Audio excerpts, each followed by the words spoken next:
What is up? It's me, Wolo51. This is the first of many videos I am planning on releasing. We're here in Microsoft Flight Simulator, and I just got a new rig, so I thought it was a good time to do a little rebranding. I'm here live from the closet of my man cave where I built my flight sim rig, you can see there. So I've got a new gaming PC rocking a 3090 Ti, among some other things. And got the the honeycomb yoke and the SATEC flight throttle quadrant, the pedals. I got some pedals underneath this desk here. Probably can't see them, but I've got the track IR going, so should follow my head wherever we go. Today what we're going to do is talk about a couple of the more challenging maneuvers that are required for the private pilot check ride for a ASEL airplane single engine land private pilot check ride if you're trying to get that license. So we are here at Osborne Field, and this is the identifier 02 Foxtrot Alpha. This is a small grass strip in Mascot, Florida, near where I grew up.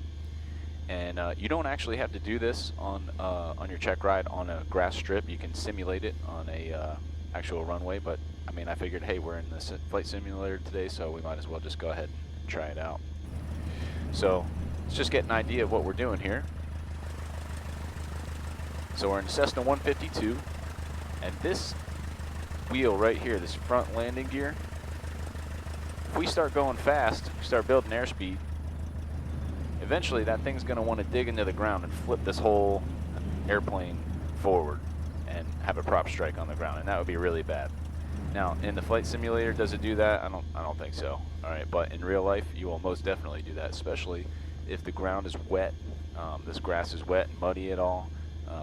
It's probably not a good idea to be taking off in that condition anyway, but if you have to, or if it's just a little wet or the ground's a little soft, you definitely want to keep this in mind. So in order to do a soft field takeoff, the first thing I'm going to do is I'm going to add a notch of flaps right here.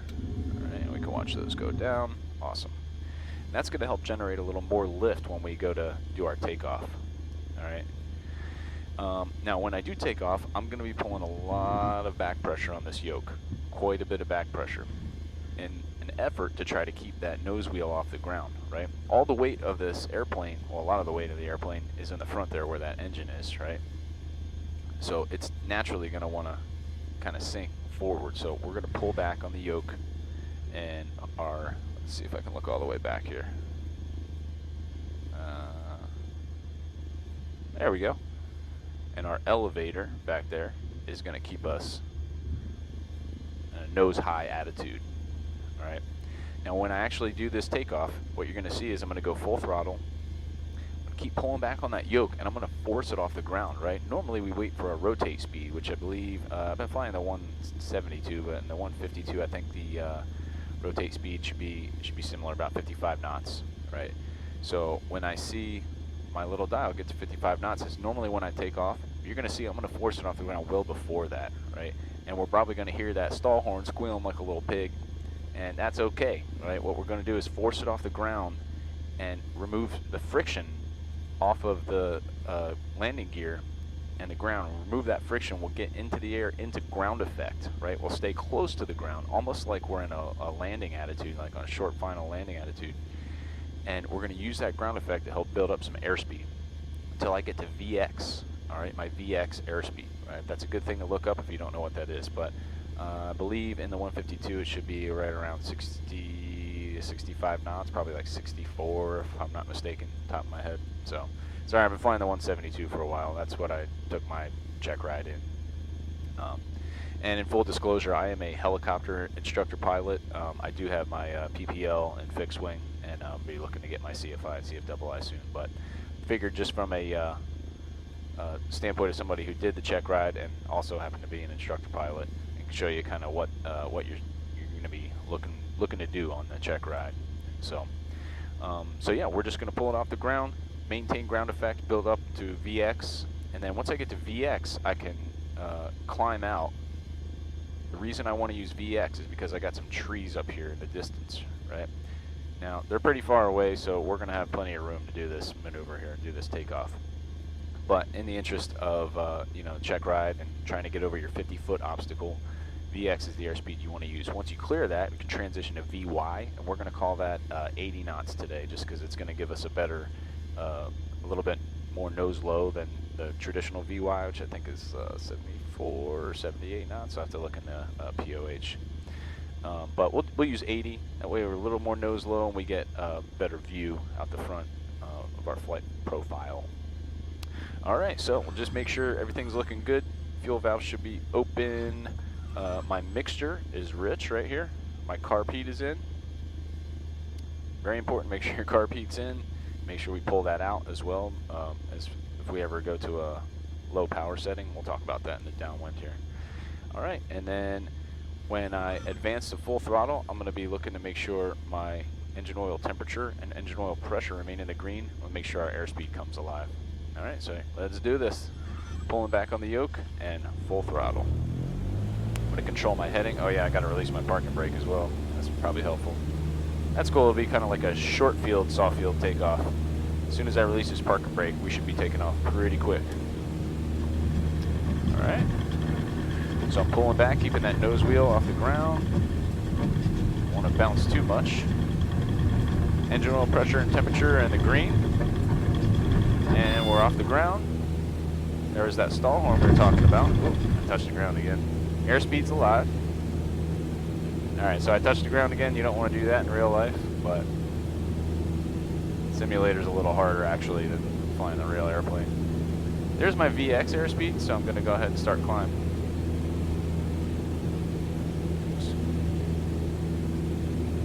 And I've cleared my obstacle, so now I can transition to a VY airspeed, right? Which we said we were going to use 80 knots. So just a little bit more nose low. Once I hit VY, I'm going to go ahead and take my flaps out. All right, flaps are coming out. Just confirm visually, they are out. And I'll be looking to climb to 1,000 feet for the downwind here, because our surface altitude was like pretty much 0, as is expected most places in Florida. All right, so I'm going to start my crosswind turn. And I'm continuing to climb to 1,000 feet. Maintaining my VY airspeed for now.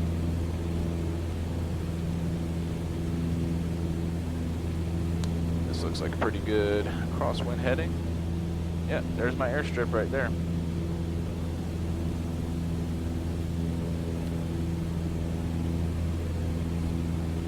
Go out just a little bit here. This looks pretty good. We'll go ahead and turn on our downwind.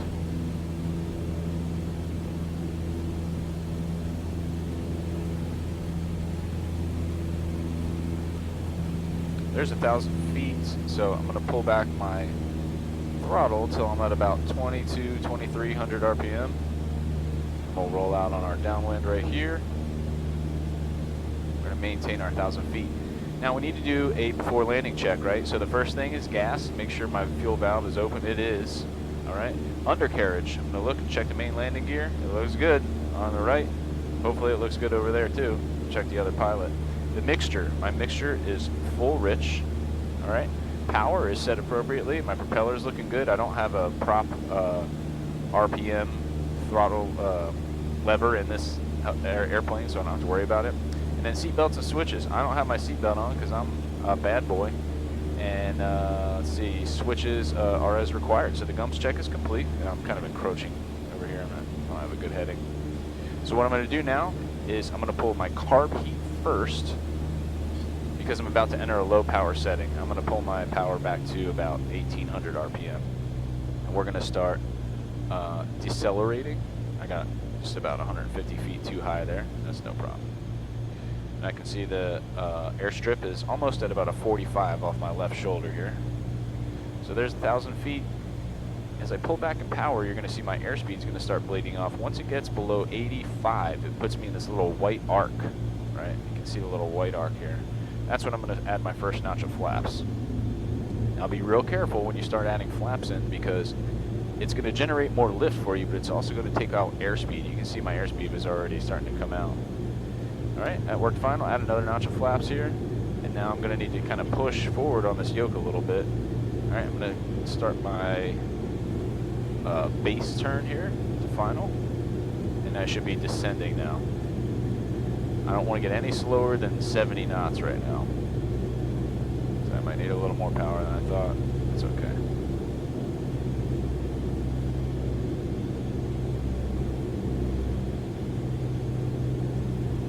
Oh man.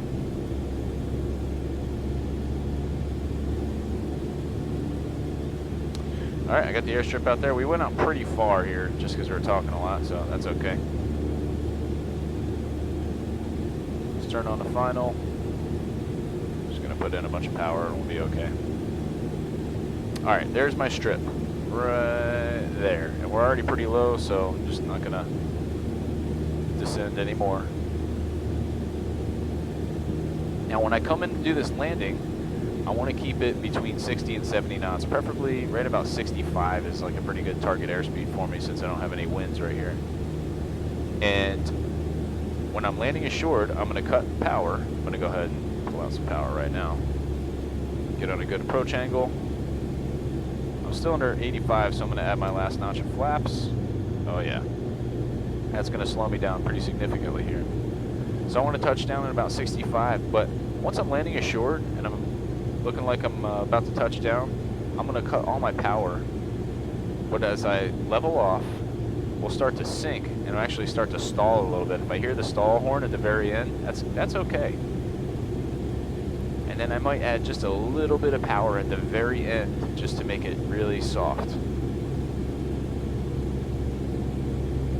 Alright, so right about now I'm landing ashore, so I'm going to cut power. And then we're going to come down.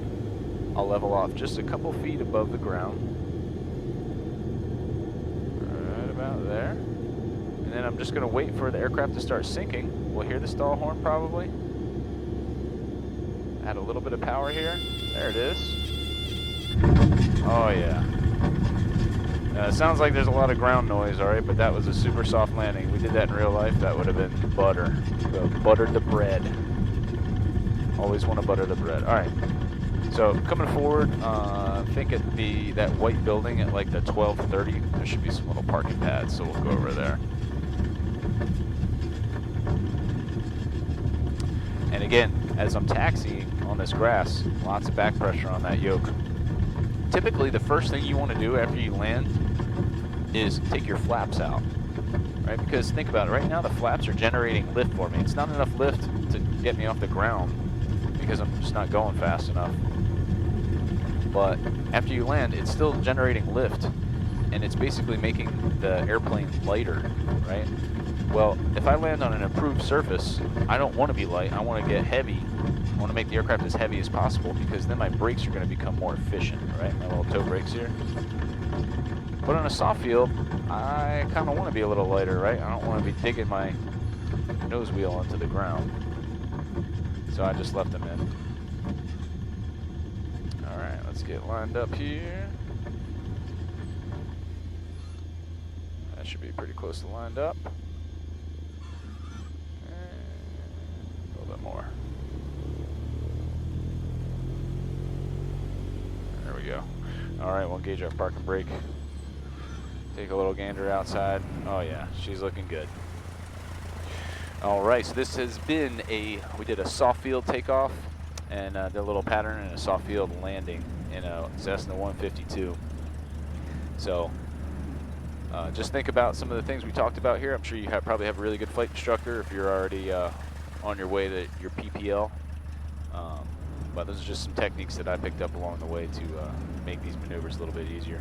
Thanks for watching. It's been Wolo51. We'll have a lot more videos coming out soon. And last thing I forgot to tell you, if my audio doesn't sound as crisp as some of the other YouTubers, that's kind of on purpose. So I've actually got my Bose A20 General Aviation headset on, and it's a little more realistic, I think. This is what it's going to sound like when you're actually in the airplane with another instructor. So, all right, well, thanks for watching. Please like and subscribe if you like this kind of stuff. And if you have any suggestions or anything you'd really like to see get taught through Microsoft Flight Simulator, let me know. We're definitely going to be doing some instrument stuff. I'll be doing some helicopter instruction here coming up shortly. So thanks for watching.